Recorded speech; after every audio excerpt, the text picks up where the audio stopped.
Hey there guys, and welcome back to another video.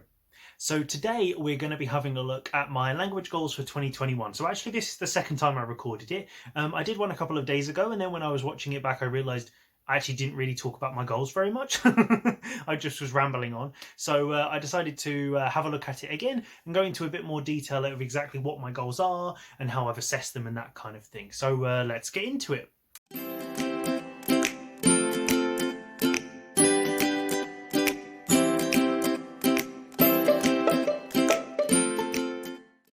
To do these kind of goals then, I always think it's important to look back at what's just happened so that you can kind of then look forward to other stuff. So looking at sort of 2020 then, I've got two groups of languages then. I've got what I would call my dormant languages, which are languages that I've studied in the past, but last year or just generally I haven't studied, or I can't use them or can't speak or anything like that. So those would be French, German and Icelandic would be the three that just kind of I've done. I could probably understand a little bit if I had to, but really they need refreshing at some point. They need working on to get them to a decent level so I can sort of count them in one of the languages I could actually use even to a basic level. So those ones I didn't do anything with last year because my language learning in terms of the quantity for the most part was fairly limited, so I didn't really do any of those. And in terms of my active languages, there were three last year. So the main one was Italian, which I am around the sort of B2 C1 level, so upper intermediate advanced level. And when I use the sort of A1 B2 C1 that kind of thing, that's all from the CEFR, which if you know you've seen it before, it's just a way of classifying languages, and I'll put some information in the description below if you haven't seen it before. And so I've been working on that for a long time because I was planning in June last year to take the C1 exam, and then obviously the coronavirus pandemic hit, all the exams got cancelled, all the universities closed, and so that wasn't really possible. So that's when I got really frustrated with my Italian because I just kind of had lost all direction and motivation, and so I started learning Japanese, which was my second language for last year. So I'm still at this sort of A1 very beginner phase of that, and since I took a bit of a break at the end of the year, I've really noticed that has kind of gone down, but I've studied that sort of fairly consistently for about 6 months. I can understand some basic things. I'm working my way slowly through the grammar and stuff. I have learnt the writing system, so I know hiragana and katakana, and I'm slowly learning kanji, and obviously, you know, it's not something I think you can ever master because there's thousands and thousands of them, but I'm working on it sort of slowly. And last year it was really, I kind of, for the first 6 months anyway, I was working really on trying to make it as effective as possible and learning really, really quickly. And that's something that's really affected my sort of goal setting this year, is I don't really want to be so intense. So I'll talk about that a little bit more later, but really I was being really intense for 6 months, and then on came my third language, which was Spanish. So I did the 30-day Spanish challenge in the end of November, December, and if you haven't seen the video, I'll put something somewhere.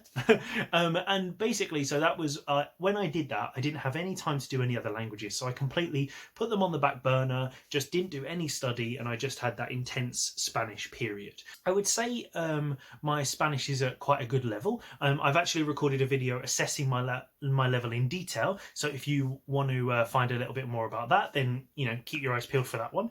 But basically, yeah, I can speak Spanish now. I can watch some TV with subtitles and sort of understand the gist of everything that's going on. So, you know, that kind of was a language that was dormant for a long time because I'd studied it on and off occasionally, you know, on Duolingo and things like that in the past, but I'd never really focused on it properly. That's really, really nice, because now I would say that that's definitely a language. If someone said to me, you know, how many languages do you speak, I would include Spanish in that sort of mix now. And I would also probably include Japanese, but I would definitely add lots of sort of disclaimers and stuff saying super basic, super simple, but I can speak a little bit. So, you know, I want to include that in there. I think there's no point sort of trying to judge the level of fluency. You know, I can speak it a little bit, so I'm pretty happy with that.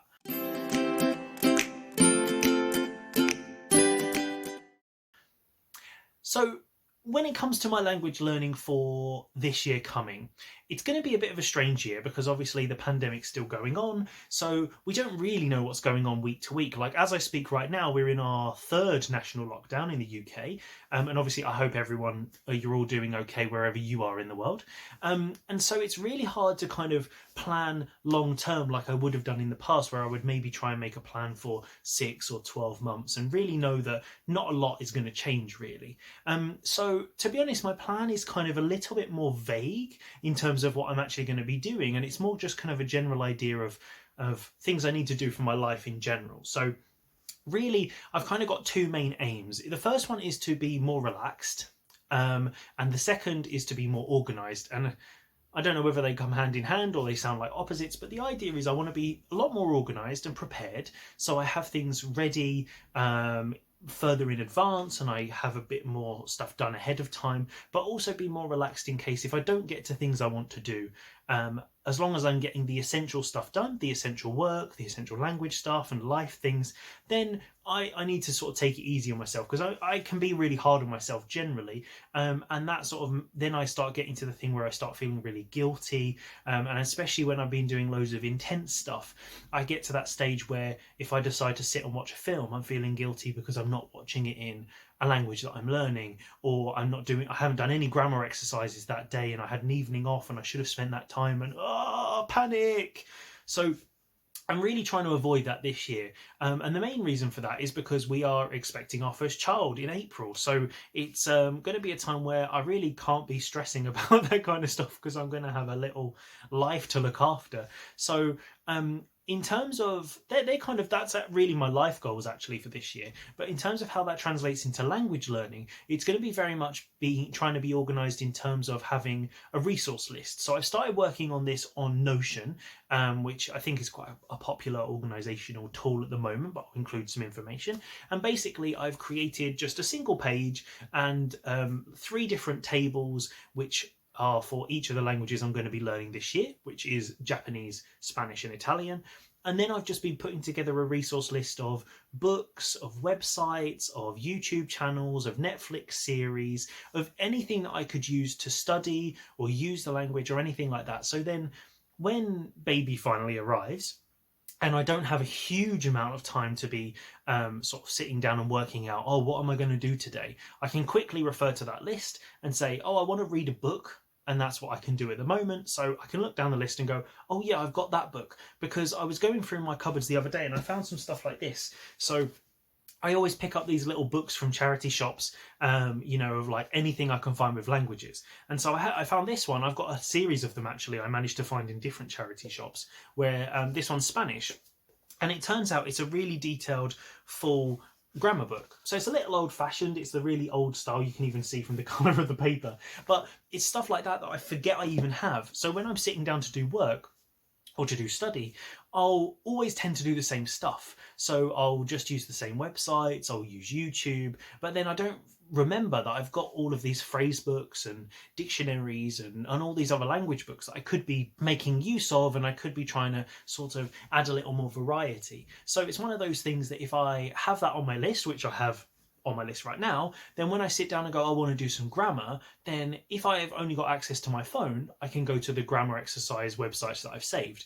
If I've got some time and I want to sit down and I don't want to be on my phone because I've maybe been working a lot that day, then I can pick that book up and I could just work in a notebook instead. So I like having that sort of variety and that pre-prepped. And I'm even literally tagging names of YouTube channels. I've been watching a lot of Twitch recently because I love video games. So I've got a load of people that I'm following now in different languages for different games that I like. But I'm tagging them on there because I follow so many people. A lot of them tend to just get lost in the mix and then they randomly pop up and I suddenly remember that I follow them. So that's something I'm trying to work on really. And like I mentioned, going to be doing 3 languages, so Italian, Spanish and Japanese, and they're the main ones that I'm planning, because my goals at the moment are really focused on pre-baby, and then post-baby it's going to be figuring out anything I can do. So all of these goals are a kind of maybe a hope or wishful thinking, maybe we could call them. But basically I kind of have a main long-term goal in mind for each of these languages, and that's really going to dictate the activities that I'm doing. So for Italian, I'm still going to be working towards taking an exam maybe later this year or next year if the exams aren't available this year, either B2 or C1, depending on how much work I can put in and how far I progress and all that kind of stuff, and when they're available as well. So to do that, what I really need to be doing is I need to do a lot more detailed grammar work, because my grammar is okay, but for the Italian exam that I'm looking at, the CHILTs, they actually have a whole grammar section. So conjugations, you have to choose prepositions to fill gaps, you have to look at word collocations and all that sort of stuff. So I really need to do a lot more work on that. I need to be picking up my writing a lot more, because I haven't been doing any writing. And so for that kind of exam, it's really something I need to work on quite a lot. And then the main one, which is you're probably going to notice is a bit of a theme with all of my language, is vocabulary. So I'm trying to figure out a way this year of changing how I learn vocabulary, because I want to do it in a more structured way. But whenever I tend to do flashcards like Anki and stuff like that, I just get really frustrated with it, because I go really intense and I go for real efficiency, and then it just gets really boring and I don't like doing it. So the sort of key word for this year is fun. So I'm trying to avoid Anki. I may look at it and see if I can make it a little bit more enjoyable, but basically I'm going to be sort of pushing that to the side and trying to find a more relaxed and enjoyable way that I can make some sort of vocabulary list or something like that. So I haven't figured it out yet, but basically I need to focus on vocabulary. And when I say vocabulary, I mean sort of phrases, structures that I can sort of put stuff into, and actually the words themselves. The stuff that's going to be building my variety, building my understanding on different subjects as well, because generally I would say something that I do relatively well, if I do say so myself, is I'm quite flexible with my languages. So maybe my vocabulary is very, very small. Actually, my usable grammar is also very, very small, but I can use it really flexibly to do loads of different stuff, which is great at those intermediate levels, because you kind of just survive and you just kind of figure it out with what you can say. But when you try and get to those advanced levels, that's where you really get unstuck. And I've noticed that although I can have a natural conversation now and I don't know all the right words, but I know enough that I can sort of say what I want to say, when I get to an exam context, the amount of words that I don't know in the reading and in the listening and stuff like that is really starting to hold me back. So I really need to be focusing on building that and really making it active so that I can use it in the speaking presentations. I can start maybe making my writing a lot more advanced and sound a lot more natural, because to take it to that C1 level, it's going from sort of being really flexible and comfortable to then making it sound really natural and phrasing things in the way people would say and choosing the correct words and the correct collocations. So that's going to be really tricky. So that's going to be the main focus for my Italian, really. Moving on to Spanish then, which is my recent addition. My main goal really is just to be able to watch TV. So I don't really have a plan in terms of going to Spain, because of obviously all the restrictions and stuff that are happening at the moment.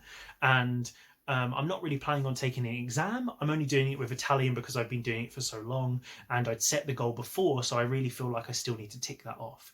So yeah, watching TV is something I love to do. I can already play video games, and usually that's just because I can guess. So what I want to do is watch TV without subtitles. So to do that, I need to improve my listening comprehension. Because at the moment I just can't hear the sounds clearly enough to identify the words, and a lot of the time I can kind of guess from the words and I can get the overall meaning, but I don't get enough detail that without the subtitles I'd really be able to follow the story of a TV show. So like when I was watching Casa de Papel, with the subtitles, because I can read it, I can then guess from words I know in other Romance languages and stuff like that, so I can generally follow it. But as soon as I turn off the subtitles, I really get bare minimum, and actually I'm probably getting more of the story just from the imagery, and if I muted it I probably wouldn't actually notice much difference really. So I really need to improve that listening comprehension. Then vocabulary, and vocabulary specifically because it's so similar to Italian, I really need to be building better vocabulary in my Spanish and not just kind of guessing from Italian, because I tend to do that a lot, taking an Italian word and making it sound a bit Spanish and hoping that it's the right word, and a lot of the time it kind of works, but I want to be building the vocabulary so that I'm speaking in a Spanish way and I can start moving forward. And also for that, I need to do a bit more grammar stuff because I have a sort of basic foundation, but I want to be able to at least understand most of the grammar that's happening. So conditionals, subjunctives, all the different subjunctives. And I don't really plan on using them all massively, but improving my conversational skills would be great. But I think to really enjoy a TV series like that, I need a lot more grammatical understanding to really be able to follow it naturally. So as long as I can hear what they're saying and I can understand the structures and the vocabulary, then I think I'm golden. So I don't feel like a million miles away from that, but I do think I've got a lot of work in terms of the listening comprehension and the vocabulary, because my vocabulary is so small. The good thing about an intense challenge is that my speaking confidence and maybe my fluency is a lot more advanced than it would be doing it any other way. However, the amount of vocabulary I've been able to learn has been severely limited. And so the level I'm at now, even though I don't tend to learn a huge amount of vocabulary, because I don't tend to do that, then I would still know more at this stage. So I think that's something I've really noticed is holding me back in all of my languages. And so it's something I really want to work on. So again, when I figure out the structure for the vocabulary stuff I'm doing with Italian, I'm going to do the same in Spanish and also in Japanese. So going on to Japanese then, just so I'm not here talking forever, Japanese I want to really sort of focus the main amount of my energy on, because it's such a beginner level and it's so much more complicated or so different compared to the other languages that I speak. I need to put a lot more effort into it to make it actually progress at a relatively good speed. So to do that, I need to carry on with my lessons really regularly. I need to be doing practice with grammar. So practicing the grammar we're doing in the lessons, because the lessons I have are really great. The teacher prepares lots of really good grammar exercises and we're going through different structures and stuff. But I'm still finding it very, very hard to remember and hard to use. So I really need to be working on that. And then I also need to be doing more vocabulary stuff. So I have some books like this. So which is my trusty N5000 words and stuff. And again, I made these into flashcards and then I stopped doing it because I got really bored. So I want to really work on stuff like that and also using other books. So like this one that I've got, which is the Japanese short stories, and it has really great vocabulary lists with each story. So again, I can use those to practice using it and then read it and listen to the audio track. And just do a lot to deepen my vocabulary and understanding as well. And I've really loved writing in Japanese because in my notebook, it feels like drawing. It feels so much more enjoyable to write in Japanese than my other languages. So I really want to carry on doing that because I feel like I've got a really good system with my notes in terms of colours and stuff. So I actually have all my colours here and there's a black, but I have like a really nice color coding system that I use for the main phrases, the key words, any words that I've translated. And so it's really easy when I'm going back through my notes of seeing when I'm doing grammar conjugations, seeing the conjugated section and understanding what it's talking about and stuff like that. So I really want to carry on with that. Along with doing more grammar stuff, more vocabulary, because actually, this I didn't even mention it. The overall goal for my Japanese is, I would say, to be able to watch TV series with subtitles. This is super long term, and also to be able to read manga. Well, read manga, there's no subtitles. So, but basically to do that, I'm going to need a huge amount more kanji as well. And that's something that's in addition to the other languages because they just don't have it. So I do have the Remembering the Kanji book. And so I really want to work on those exercises, but maybe change how I was doing it. Again, I did loads of flashcards and it's just not that enjoyable for me. So I need to think of a different way of doing that. Haven't figured it out yet, but I'll let you know as I get there.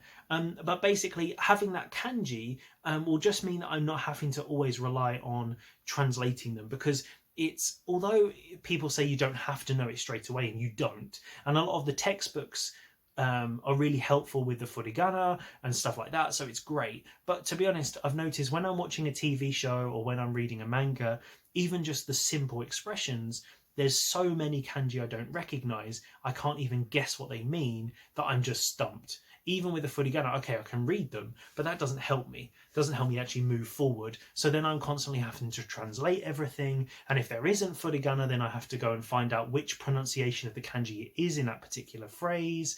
And so it just gets really, really complicated. So I want to try and find a more relaxed sort of fun way of learning that slowly, because I'm not really going for speed this year. I'm just going to be going for sort of having fun, because realistically, when I'm like on baby duty, sitting and trying to memorize 2000 kanji is probably not going to happen. But again, I want to try and do that. And so with all of these things, what I'm going to be trying to do is build a sort of good routine where I'm practicing them fairly regularly. So I'm at the moment planning on having like sort of each day, if I have like a lesson, that day will become, so for example, if I have a Japanese lesson on a Wednesday, that's Japanese day. And then I listen to Japanese music, I read Japanese things. If I have some time to study in the evening, then I'll do Japanese study.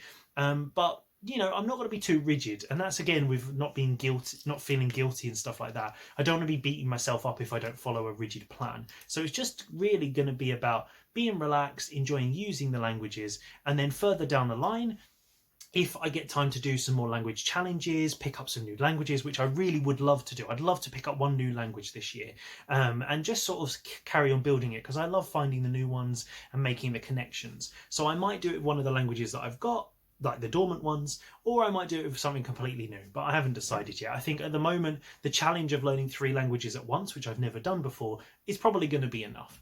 And looking at the time, I've probably kept you for long enough, but I think that's a fairly detailed look at how I look at my languages, and also how I assess them, choosing that sort of long-term goal and breaking down what I need, because that's how I work it out. I take the goal, like watching TV, and then I work out what I'm missing now to be able to do that. So listening comprehension, vocabulary, grammar, kanji in case of Japanese. And that's how I always do my goals. So if you haven't thought about your language goals for 2021, I'd love to hear your thoughts. And if you wanted to use that process and think of your long-term goal and what you're missing, I think it definitely worked for you, and it's really worked for me. So I hope you've enjoyed the video. Consider giving it a like if you did, and I'll see you next time for another bit of language learning fun.